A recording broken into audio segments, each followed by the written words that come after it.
नाज़रीन कराम, आज शहीद जुल्फ़िकार अली भुट्टो की 40वीं बरसी गढ़ी खुदाबख्श में मनाई गई। इस मौका पर साबिक़ सदर आसिफ जरदारी ने खिताब करते हुए हुकूमत को ललकारा और उन्होंने अपने कारकुनों से खिताब करते हुए कहा कि भाइयों, तैयार हो जाओ, वक्त आ गया है।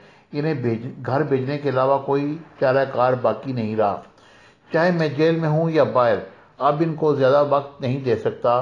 कारकुन सब्र करें, बहुत जल्द इनको निकालने की तहरीक चलाएंगे।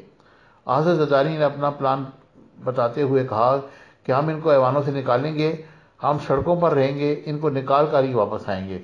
अगर मौजूदा वज़ीर आज़म को ज़्यादा वक्त दिया गया तो वो पाकिस्तान को 100 साल पीछे धकेल देगा। आज खुद वो सिलेक्टेड प्राइम मिनिस्टर फट पड़ा और कहा मेरे पास पैसा नहीं है, मुझे इकट्ठा नहीं हो रहा। वही नहीं हो रहा एफबीआर से तुमसे इकट्ठा, तो तुम छोड़ दो।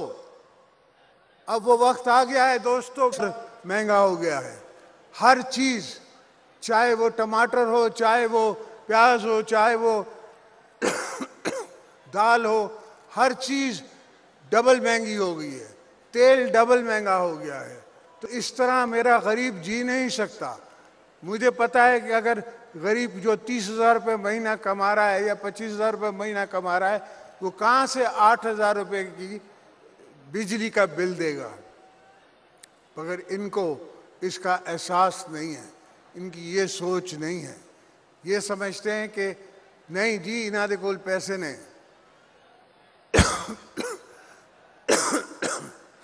तो मेरे भाइयों, दोस्तों, बहनों, अब तैयार हो जाओ कि वक्त आया है इनको घर भेजने का। उसके अलावा कोई तरीका नहीं है। और इससे कोई फर्क नहीं पड़ता कि चाहे मैं जेल में हूं या मैं बाहर हूं, इनको पाकिस्तान पीपल्स पार्टी निकाल के रहेगी। अब इनको हम टाइम नहीं दे सकते, वक्त नहीं दे सकते। ये मुल्क का खाना कर रहे हैं। ये हम मुल्क के खातिर ये जहाद करेंगे, ये मुल्क के लिए होगा। मुल्क के लिए होगा कि हम इनके खिलाफ जाके इनको इस अवानों से निकालेंगे।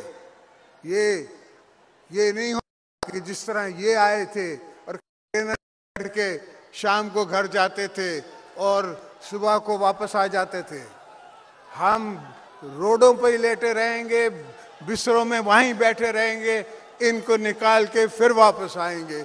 ये हमारा आपसे वायदा है और इंशाअल्लाह अवाम मेरे साथ है और अवाम हमारे साथ चलेगी। इनको हम सब्र करें, तो बहुत जल्द हम ये ऐलान करें और बहुत जल्द ये हम मुंह चलाएं इसको निकालने की।